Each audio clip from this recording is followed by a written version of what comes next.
I'm Phil Wang, and welcome to Unspeakable. This is the brand new show about inventing brand new words, coined by three amazing guests. Words are very powerful. Just a few simple words, well chosen, can save someone's life. Like, stop standing in the middle of the road, you idiot! God, I hate lollipop ladies. Now, we'll be meeting our panel very shortly, but first, let's meet our expert of expressions, the guru of grammar, the wizard of weird words. It's Susie Dent!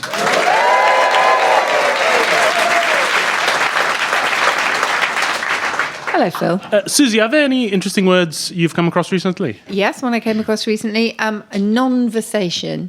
A non-versation is a completely pointless conversation in which you learn absolutely nothing. I also learnt the word twirlies. So twirlies are pensioners in Liverpool who get a free bus pass, which they can use from 9 a.m. And they always get there too early. They start queuing from 8 o'clock. And the bus drivers called them twirlies, too earlies.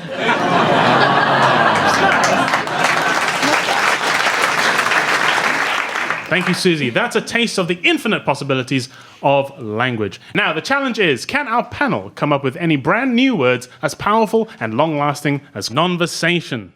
Well, let's meet them and find out. Joining us for this episode are the indefinably excellent Jack Dee, Jupp, and Ria Lina.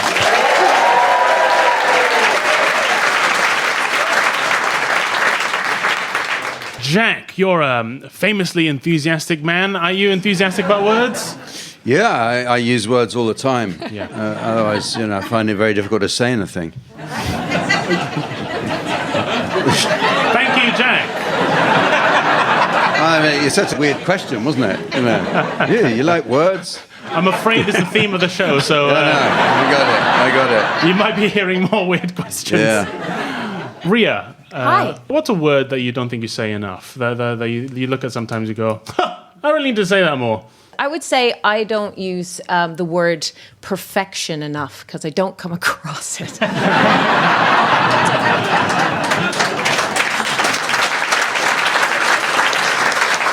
Miles, I saw you recently in the film Napoleon. You were wonderful in that. You said a good few words there. Several words, yeah.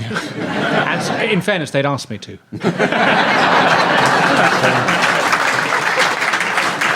Right, let's play Unspeakable.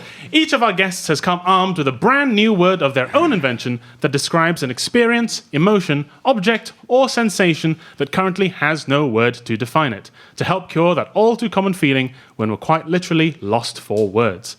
And whichever word I deem to be the most useful for humanity will be added to the one true book of books. No, not my 1999 Backstreet Boys annual. I'm talking about the Unspeakable Dictionary. And it gets even better because for our winner, whenever they read a new book, it will now come with an incredible new autosave function, courtesy of the coveted Unspeakable bookmark. And if any listeners at home want to buy one of these Unspeakable bookmarks, please get a hobby. So let's start the game with our first word, which comes from none other than Jack Dee. Jack, please give us your word, tell us a brief definition, and tell us why you're so keen for this word to be created. Okay, the word is sprank. Sprank. And sprank is when you adopt words or expressions from a younger generation or from a different nationality or just people who are cooler than you.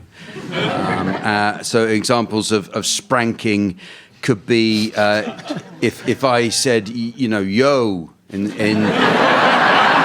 instead of good afternoon, and it's surprisingly easy to slip into this bad habit. If you are surrounded by young, quite cool people, you pick up their expressions and give it back to them. So all my kids are kind of like, they're young adults, but they'll use words like bants and jokes and something is sick when it's good. But then if I say it, oh yeah, that was sick, they look at me with a kind of hatred I never thought I'd ever experience. And so that's it. So you can be described as a right spranker if you overdo the young speak, as it were. And a lot of these, so there are variations of it. If it's a particularly American expression, like good job instead of well done. Now, good job is an American, so that is a Yank sprank. That's so you must. You know, that's a yank. And there is that thing that you hate yourself when you find yourself doing it. You know, you say, way to go, because you think that's what a young person needs to hear from you, but they don't. What they want is for you to keep your dignity. And then I guess finally there's it works the other way around is a thing called de-spranking. De-spranking is when young people use words that really only older people use, such as please or thank you. That's de-spranking. Well, it sounds like Jack has really been thinking about this one. Spranking, I love it. Coincidentally, a spranking is what I get when I've been a Brad Broy. Susie, what do you think of spranking? I think this could be very worthwhile. Yeah, I agree. We'd just say this is not a word, ironically, to look up in a dictionary of slang used by the cool people, because it means something very different there. Oh, does it? Yes. Okay. Do expand. No. Stop spranking my What's chain. it mean, Susie? What's it mean?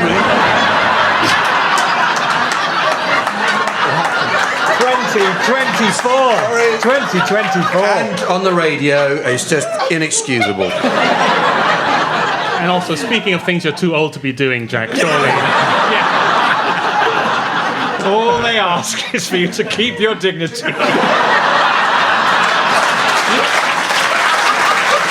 too late. Too late.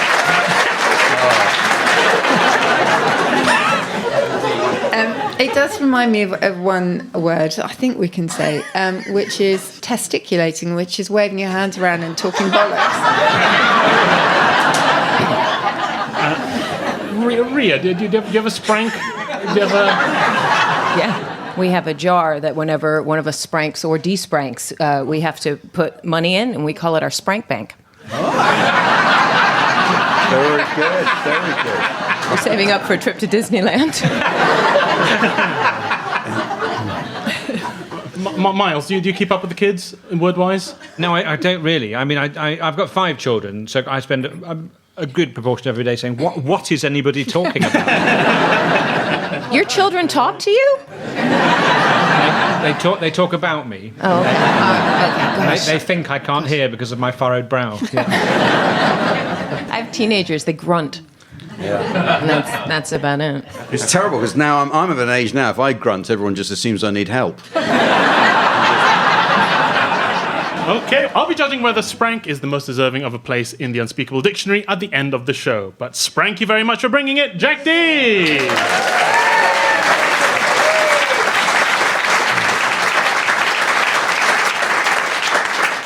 Now, age is no barrier here at Unspeakable. We like to celebrate words old as well as new. So, before we hear our panel's second original creation, it's over to Susie to present our regional word of the week. I offer you a titimatorta, which just sounds so gorgeous. And in East Anglia, this is a seesaw, also called a teeter-totter. And in Durham, it's better known as a shigshog. A shigshog is a seesaw in Durham. Yeah, but I like titimatorta. I think it's very rhythmical. It's a bit nice. A shigshog just sounds like you're drunk in the playground. True. I'm just going to have a go on a shigshog.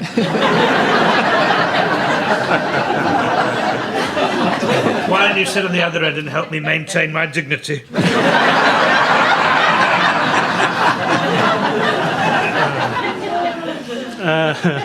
Fans of the old seesaw? I find it can be a bit up and down, but... yes, thank you. It's a show about words. It's a show about... Not jokes.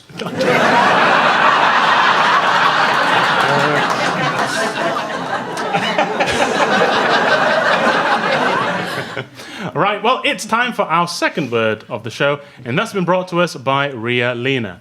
Ria, please tell us your word, then give us a brief definition, and tell us why it matters so much to you. Okay, can I just caveat this by saying I did not know that you would pick which word goes in the dictionary when I picked this word. Okay. Just caveat that. So the word is wangy.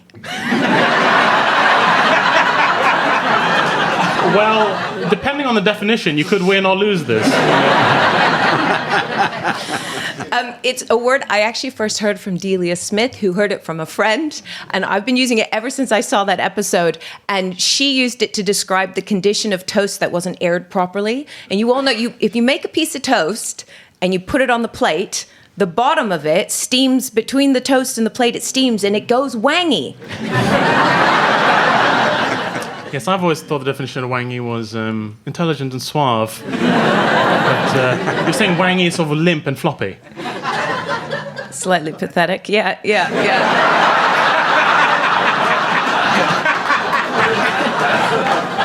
Well, Ria has no interest in winning today, and I respect that. Susie, I think this is a bit too close to home for me. I need someone a little distance to judge this one, I think, wangy. Okay, so I looked this up in the Oxford English Dictionary. I couldn't find wangy, but there's so many definitions for wang. Oh, good. Can't wait for this. So it can mean anything from to strike, to beat, or to pull vigorously, to throw, welly wanging, I suppose, to waffle on, or as a noun, an unpleasant aftertaste, or a particular part of the body. And I'm sure you've heard them way too many times for this, Phil. So essentially, there's nothing good in the dictionary about a wang. But there is, rather wonderfully, a wang doodle. And a wang doodle is either an imaginary creature or the thing whose name we can never remember. I have to say that does not make up for all the other ones. Miles, ever suffer from a little touch of wanginess? Touch of wanginess. Well, like if you rented a holiday home or something, you open the door and you go, oh gosh, I don't think they've had any other people staying here recently. That's sort of slight sense of nightclub moisture about the walls. That's wangy. I mean, I could talk for hours about things that I personally find wangy. You know that bit under, you buy some minced beef, and then between the beef and the tray, there's that sort of strange paddy bit. Yes! Oh, isn't that wangy? Yes!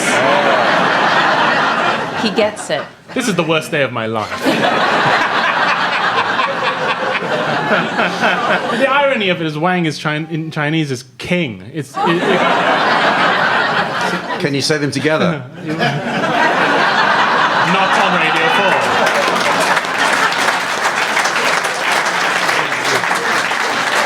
Not in this slot, anyway. Well, this has been a very difficult time for me. Had my name thrown at me in the most undignified circumstances. But there we go. That's our second word, wangy. Will Ria Lina's Wangy defeat Jack Dee's Sprank? And why do I feel like I'm about to get a warning from Ofcom? We'll find out soon, but thanks for bringing it in, Ria Lina.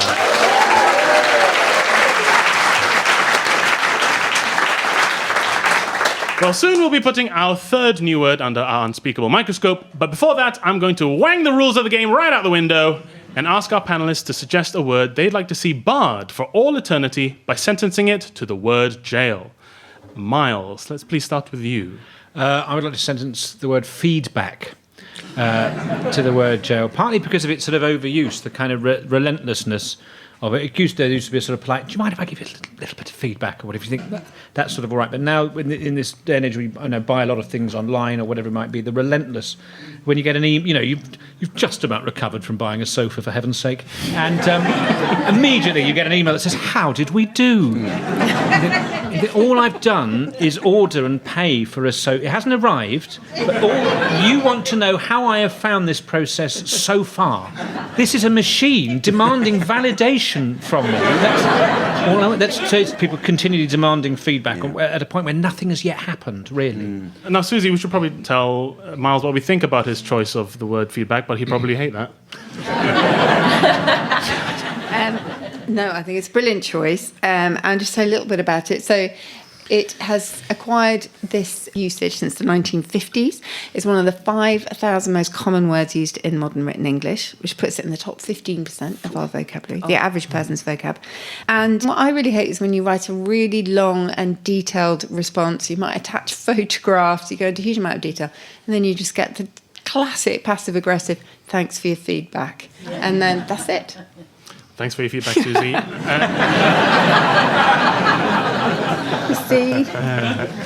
You know, actually, even when the sound engineer tonight said, when we turn on the mics, there's going to be a little feedback, I thought, oh, everyone's a critic. Okay, over to you, Ria. What word do you think is living on borrowed time? Oh, I'm just going to say this needs no explanation. Every single time it's used, I will say it's a non-versation. And the word is hollybobs. That's it. It needs no other. It's a horrendous word. It's not like it's for children. They can't even say it. You either went on holiday or you had a vacation. That is it. You did not go on your hollybobs. Did you do anything nice on your hollybobs? No, you didn't. Well, fundamentally, it's redundant because bobs is meant to make it sound more positive, but holiday is already a positive thing. Yeah, no one should be that happy about anything. To call it hollybobs. Susie, hollybobs. I think this is probably a pretty popular choice. Yeah, I think one of the most universally disliked words is up there with Friday. And With what? Friday. What's Friday? What's that mean? It's like Friday, you're excited about Friday. So it's Friday. Oh. Yeah. But I offer you the slang definition left by someone on a free dictionary site. It says hollybobs is a word used by twee gits who deserve a punch in the facey bobs for using stupid words like this.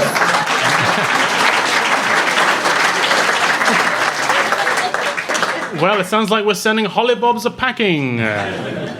Finally, Jack, what word would you like to never see or hear again? Yeah, the word is poo. Poo, I think, is a horrendous word that has crept into adult language, and it's supposed to be a euphemism and somehow ends up being, in my opinion, more offensive than the proper words that you would use to describe that. And I don't know why we're all using it without any sense of shame or apology. I had to have a colonoscopy recently. Thank you. Thank you for your concern.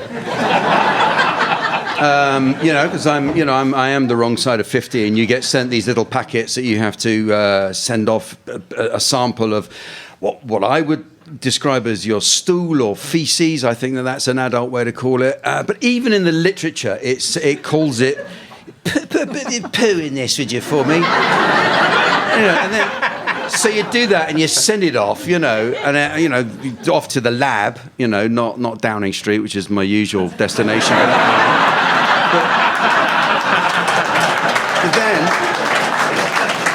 But then, anyway, they came back and said, well, nothing to worry about, but you might be about to die, so you need to come and have you need to have a colonoscopy. So I go in, and even the consultant is, have you noticed any irregular about your poo? He said, come on, look, you're about to push a camera up my bottom. I'm trying to be grown up about it.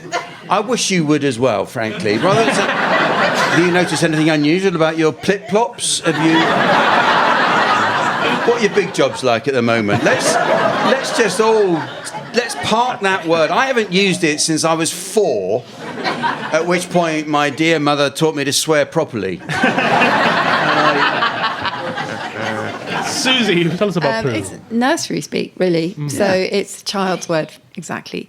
And essentially, the S word in Old English was freely used. It was no ruder than excrement or defecation. So we've kind of made it this big taboo. Anyway, it began to emerge, poo. Well, in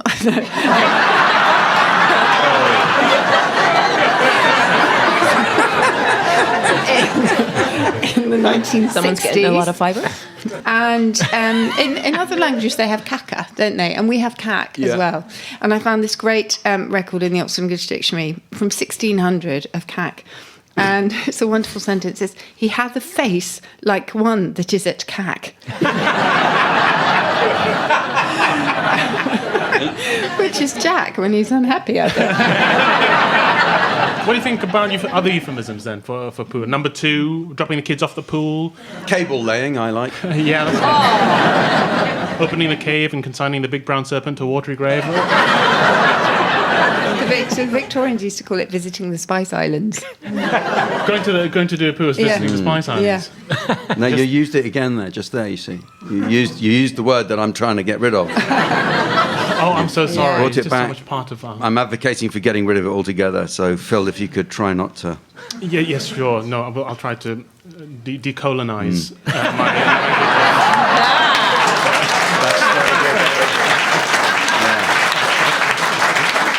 Yeah. Thank you. Think of me next time you go, will you? Well, thanks to all of you for your marvelous word jail suggestions. Now, before we close up the word jail and throw away the key, let's see if our studio audience have got any words they'd like to give a custodial sentence. Ellen from Reading. Hi. What word would you like to put away forever? The word I wanted to put away was blessed, as in #blessed. Why is that? Why do you hate hashtag It blessed? just seems like a humble brag that people are proud to show off. Yeah, and they're trying to, I guess the humility, they're trying to imply that was not of their doing. Yeah, they're trying to imply that they were just given these nice things or haven't chosen to do it themselves. Does it include Brian Blessed? I'll let them off. Brian, #blessed. Ready? Is that what the H stands for in Jesus H Christ? Is it hashtag? Well, you did have a lot of followers. Thank you.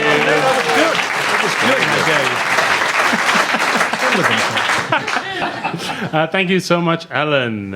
Sue from Eastbourne. What word would you like to get rid of? Diet. I'm sick to the back teeth of hearing it. Very popular choice, Sue. Just a word of a concept as well. Yeah. Anything to do with it. I'm sick of hearing it, and seriously, it's just... Ugh. I can hear you sick of it. Well, thank you so much, Sue. It's time now to hear our third brand new word that's in the running to enter the Unspeakable dictionary. This one is the creation of Miles Jupp. Miles, please give us your word, tell us what it means and why it matters to you. The word is Appnosium. That sense of utter sickness that you feel when, yet again, you're inexplicably asked to download an app to do almost anything. Anything at all. In the last week, I've had to download an app to park in a station car park. I'll never visit that station again. But I had to download an app to see some tickets that I've already paid for. An app to work out how to use the washing machine in a holiday rental that was quite wangy.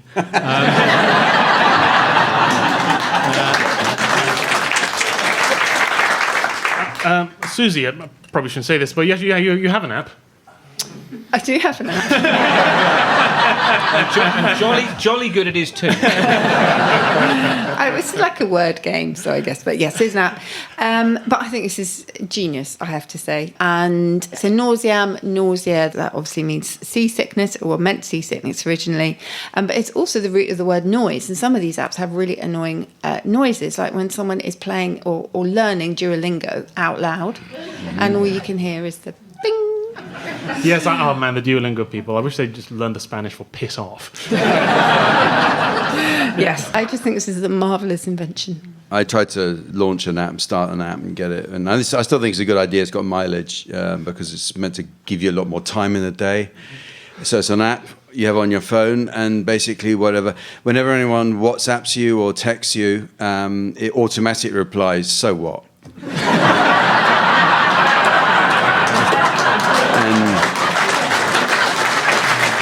Honestly, it frees up so much of your time. It kills every conversation dead. And you get your life back. What is it called? So WhatsApp? Yeah, it's called So What? So WhatsApp? Yes, yeah. Thank you, yes. Yeah, it's called So WhatsApp. And if you pay monthly, it'll do it ad nauseum. There you are, see? Yeah. Yeah, I'm a fan of some apps. The phone. Text, Wow, okay, boomer. Use the phone.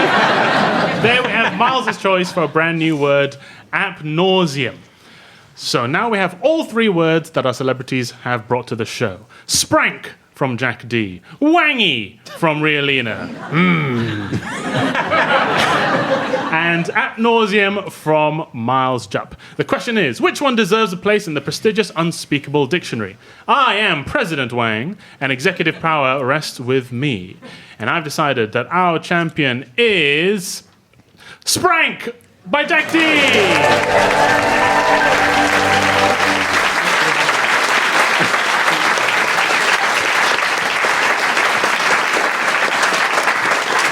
It's just fun to say, and considering one of the other words was Wangy, that's a high compliment. Congratulations, Jack. I'm well made up, I am, bro.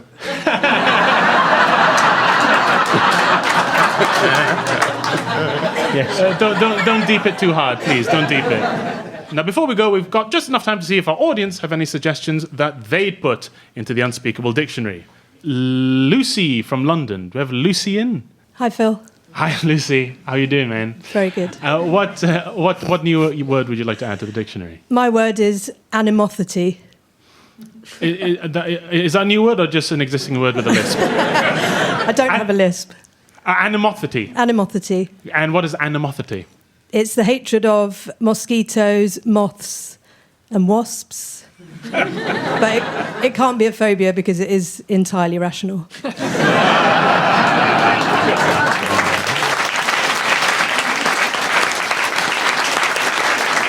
I can understand mosquitoes and wasps, but why are you afraid of moths? Because of my clothes. Do they just eat the clothes off your body? Have you found yourself suddenly naked walking down the street? They got me again! And now, of course, our final word must go to Susie. Susie, please give us one last word to leave us with. Well, this is a French expression, and it is chanter en yaourt, which means to sing made-up words or sounds when you have no clue as to the lyrics of a song. And it literally means to sing in yogurt. Also known as absolutely mullering a song. Yeah.